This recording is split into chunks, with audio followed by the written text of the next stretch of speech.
Hey there, John here with Gen X Grown Up. I'm here the last day of PRGE, and you know I've been hanging out at the Atari booth, particularly playing these Alan-1 recharge cabinets. And George and I have done some gameplay over the last couple of days to kind of illustrate and show you, what's new with the Gravitar, that's this is the very first cabinet manufactured, by the way, and all the cool stuff they've done to evolve Missile Command. And look, we've been talking about what we saw and what we were interested in, but why did they do that stuff? What are the cool things, and what did we not notice? So I've got my buddy here, Adam, from Alan-1, and I want to have him sit down with me at a cabinet and talk about these things. Adam, how's it going, we're here John? at PRGE, man. Yes, this is the last day. We have had a blast. Mm-hmm. Yep, it's been a busy 3 days. I'm losing track of time. It feels like 7 days. Yes, it does. It feels like. Yeah, it doesn't feel like Sunday. Yeah. So. Now, we've been talking off camera about the things you guys are doing at Alan-1 with these cabinets. Yeah. And some folks said we've been neglecting asteroids. We're going to take some asteroids fun later today. Don't worry, it'll be here. there. It's here, right. And George and I have done some gameplay, and we've been pointing out, hey, that's different, that's different. But I thought maybe you and I could sit down in front of these cabinets and talk to me on camera with our viewers about the things that you have changed. Does that sound okay? Yeah, sounds great. All right, why don't we start with Missile Command? Yeah, let's go there. All right, so before we get started, when was the last time that you came across a Missile Command? I last played it at MGC when it was brand new. That was 6 months ago, 5 months ago, something like that. Gotcha. So this game has started shipping since then, but there are a significant number of changes that we've made. So just right here you can see one of the things that we added was defend the cities. You know, that was something that was a part of Missile Command from the get-go. Also had the arrows pointing at the cities. Another thing you'll notice as well is that we have a different background here. The scenery. Yeah, the scenery. And so one thing that is unique. High scores. Look at us. Of course, yeah. Who might be a GXG? Who could GXG be? Yeah, whereas everybody else is just not even caring. So shame on those people. You need to put in your initials. But anyways, so one unique aspect to this that I don't believe exists in any other form of Missile Command is that you are defending all 50 US states. Yeah. And so as the operator, the owner of the machine, you can go in and actually set what the first state is. So for this show, I've set it to Oregon. There's Mount Hood or something close to it. Might need to let the artist know to make it a little pointier. But yeah, you'll go through all 50 states, and then the very last set of waves, you're defending Washington, D.C. And so that's a major difference. Another thing too that I've noticed sometimes people miss is the big red button that's on here that has the giant Atari symbol, or you could call it the Fuji logo as some people call it. I mean, of course we have our the iconic Volcano Atari buttons that were used in late 70s, early 80s arcade machines, but the big red button, what that is, think of it like a super zapper. Yeah. And so when it's raining down, like downpouring nuclear missiles, hit that thing, it'll clear the screen and save your bacon for a few seconds. It's a get out of jail free card. Yes, it's great. But it is limited, so kind of a strategic risk-reward thing. Bob, let's start with beginner. So yeah, as you can see there, Oregon, wave 1. You've updated the voice. It's a new voice, I think. Yes, so we got a professional voice actor who is just kind of as a emotionless sergeant guy, missile commander, I guess you could say, directing you kind of what to do. And so that's another unique thing. We also made the power-ups last longer. And the power-ups are shown right on your reticle. Yes. It used to be like a drain of the sky, I think, for a while, right? Which is still in the back there. You can still kind of see that. Oh, it is still back there. Oh, but because you might not be paying much attention to that, it's easier because you're usually looking right at your reticle that you want to, that you want to know how much longer is left there. But also, another aspect to this that's unique from the console version is that, aside from the pinball knocker inside of the machine, is the 3 missile silos. They were there in the console version. However, didn't matter what button you press, that's what would fire. But on this one, we have 3 buttons, just like the original arcade machine. So when you push that button, it'll fire from that silo. Alpha, Delta, Omega. Yep. And it's still, we still have it as unlimited ammunition where there's just a cooldown. This is new. Yes. I was stunned the first time I saw it. Right. That is a whole new concept for Missile Command. So you have to shoot their little turrets up here. Yes. The little cannons. And you also have to be very careful about what's going to happen when he blows up, which also throws people for a loop the first time. Spoilers, I guess. Right? Yeah. Well, now they'll be prepared. They've seen this. Yes. Oh, look at the shrapnel. Here it goes. All the little pieces flying off him. Yeah, that first time that hit me, I was a little bit like, come on, that's so cheap. Oh, and I see the states up there. Shows where you are, where you're going next. So yeah, right now defending Oregon, I guess it challenges your geographical knowledge of and what this the is states new, a challenging look like. stage with limited ammo. Yes. Another new addition. So this one you do not want to spray and pray because yes, limited ammo just like the original Missile Command. But each player has their own set amount of ammunition, and so it's not shared. Got a very precise pinpoint accuracy. Yes. But in a second, you'll see we get rewarded for our accuracy because we get upgrades now. Absolutely. You just added so much cool stuff to this. Thank you. Yeah, we wanted to because you can't just put a console game into a arcade cabinet. It elevates it. There's a reason to play it in the arcade. There's so much more. Exactly. It's a different experience. We get an extra Alpha-1, so the big red button. Yep, which we haven't used yet. So tell me about these things. We had to pick.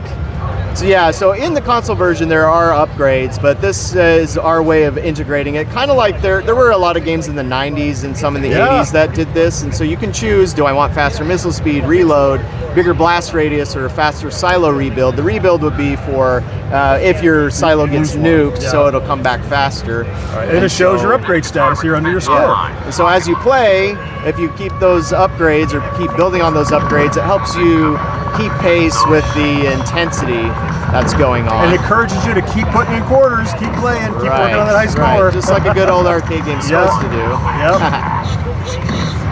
Or get good. Those are two choices. Get good is always recommended too. This Rhode Island, or was this where are we at? I didn't see. Connecticut? Oh, Idaho is next. I know that one. Oh yeah. That's where they make potatoes. Right. Well, there's our Rapid is probably so much fun. Rapid and AA gun would probably be my favorite. Lay it down. Yeah, you just go crazy. That's just fun. Notice no slowdown. Always 60 frames a second. Big 32-inch monitor. Somebody asked me the other day, how big are they? I'm like, they feel enormous. I had to look them up. 32-inch. Yeah, and the interesting thing about the model, these are commercial grade LCDs, and so it doesn't look like if you were taking an LCD and putting it into a retro game. Like everything, all the artwork's been crafted for this to fit the resolution, and that just makes it look really nice. I think we got the boss coming up. Yeah, he's got it. So I always use my Alpha Protocol when the boss shrapnel comes. Yes. It's so helpful. It's a good strategy. If you never use it, that's the place to use it. Right. So we do have a wave indicator at the bottom. Oh, I didn't recognize it. So across the bottom is showing you getting to the boss. Oh, okay. I never noticed that at all. Yeah, and there we go. Speak of the devil. Yep. And that was another thing I just remembered that we added to this was, oh, here we go, the AA gun. I like that. Oh, I lost it because I got nuked. But another thing that we added to this, which was missing from the console version, was the mushroom cloud on the cities. Oh, here comes the shrapnel. Hit it. Boom. There we go. Cleared it out. That's so cool. Yeah. Yeah. Hey, let's go check out Gravitar now. Let's do it. All right, so here's Gravitar. Yep. Recharge. This is our third Atari Recharged game, and Gravitar is not as well known amongst the gaming public. If you're an Atari fan, you should know it.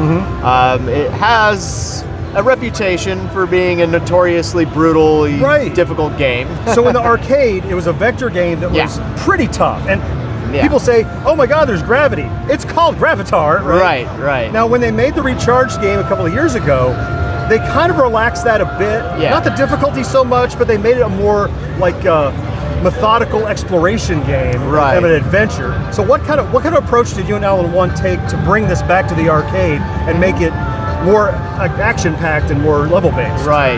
Yeah, it will be different than, say, like Missile Command or Asteroids because it doesn't have the wave-based gameplay. We still have multiple galaxies that you go through, but we've done some stuff as far as changing the dynamics on the scaling When it's in single player, it will be scaled out on the solar system, and then it'll move in as you get closer to one of your objectives. So what you're going to see here is early, it's prototype. Right. This is the first cabinet you told me.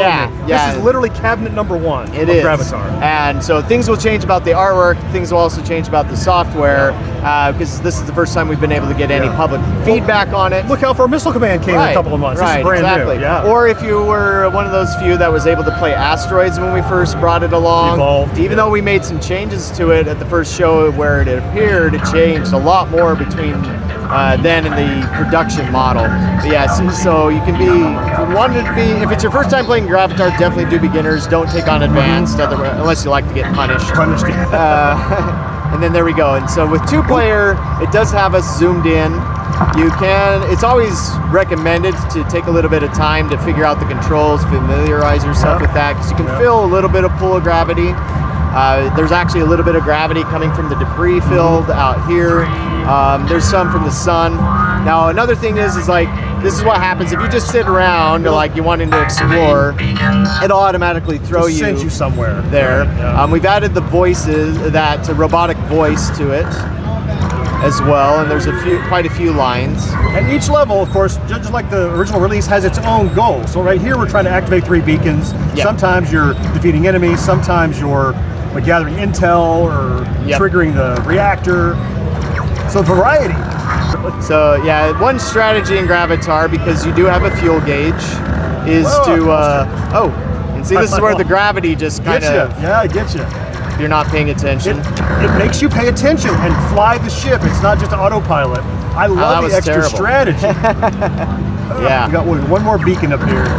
There it is. You got it. So there's generally, I believe it's 3 different mission types. Lighting the beacons, so to speak.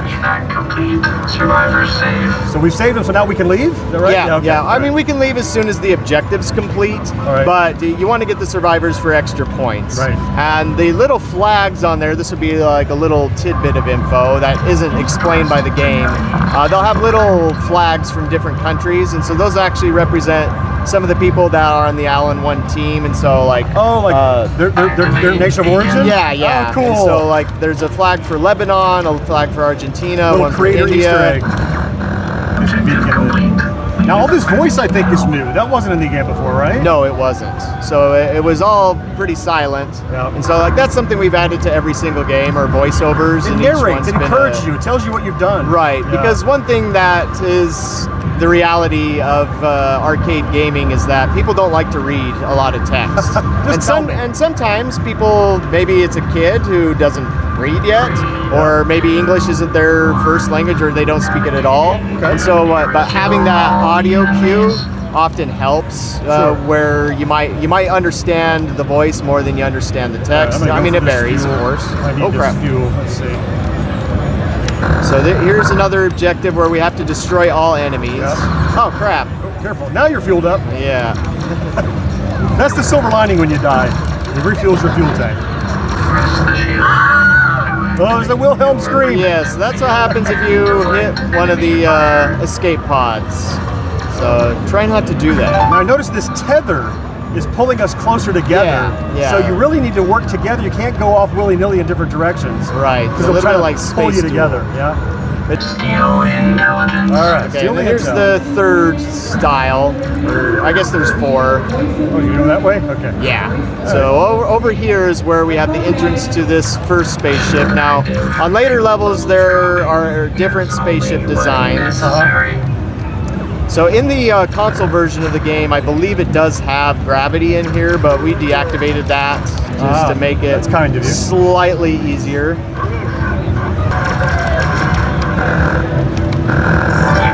Got it. Now we got to get out. So here's another voice over that. The reason it's saying this is because the intelligence you stole, it's telling you what was a part of that. Ah, what's the intel you got? Yeah. Got him? You got him. Astronauts rescued. Humanity thanks you, pilot. So I'm going to activate this and then get out of the way and let it blow itself up. I always love doing that. Whoa. That was close. I got a laser and a half. Oh, I blew up fuel though. Oops. That's no good. Yeah, I guess we should have a line that's another gauntlet-like line, like Yellow Pilot shot the fuel. Needs fuel badly. But that one does exist. Yeah, that's. But yeah, we do need to add that extra one. Pilot Is it over here? Where's it at? fuel badly. There it we is. go. There you got it. I think we can go to the bonus. Yep, this is the last one. This is the Destroy reactor. reactor and leave planet. And I'm about to run out of fuel, so. So one, oh crap. Now that's the one thing that throws me off on 2 players, where it'll sometimes spawn you right next to the ground. But yeah, so the reactor and one other planet has 2 fuel canisters, the rest always have 1. Oh, really? Okay, all right. All right, so we gotta shoot this guy. Oh, there's everything down here. Mission success. Another crew lives to fight again. You want to get that fuel, or? I don't know if you can. Maybe you need to. I'm busy dying. I can't get fuel. Guess you don't need it in that case. Oh, trying to do it. Uh-oh. Wait, come on, turn off. It reminds me of that scene from Galaxy Quest where Sigourney Weaver and when they're down in the ship and it has all that crazy stuff. Like, why is this even here? It's like, Who built this shit? right. So did we finish the Galaxy? Yes. Wow. Yeah. So I haven't there done we that go. all weekend. There you go. That's Now cool. you have. That's And awesome. so now we warp to the next galaxy, which in this case is Andromeda. Now we got a different kind And of it star. punishes you in more. And Yes, So this is yeah. the more difficult level you could have started. Yes, and then things here will also be different. So like the spaceship we go to, the reactor, everything is not the same as what we just played. So That's there's more awesome. to explore That's there. awesome. And also, as you can see, this is where it's showing it's And all the zoomed scores out. are doubled, I'm noticing. 10 grand, Yeah. 7 grand, yeah. That's Yep, awesome. exactly. And this Adams, is where it's showing. Thank you for the tour. You're welcome. This is awesome, I appreciate You're it. welcome. Yep. So if you guys see this out there, give it a play. We'd highly heck recommend it. If you don't see it out there, but you go to a local arcade, ask them for it. Right. And if arcade operators hear that enough and know that you'll put money into it, then they'll want to buy one. There you go. So if you want to see that over ticket games, then that's how it's done. But we have to all kind of work together as a team over the country or world to make that happen. So, but thank you, John. Of Really course. appreciate Been a blast. you for coming here and checking these games out, giving them the coverage. We really appreciate it. High five. Yeah.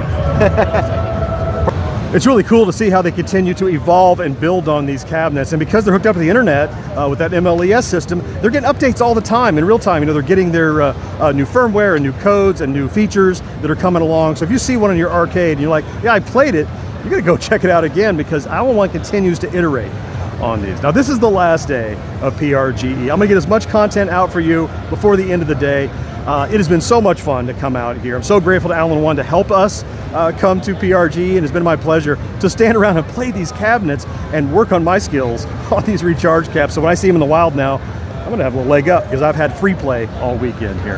All right, I'll talk to you soon. I'll be back home soon, back to the regular scheduled videos. Can't wait to talk to you then. Bye-bye.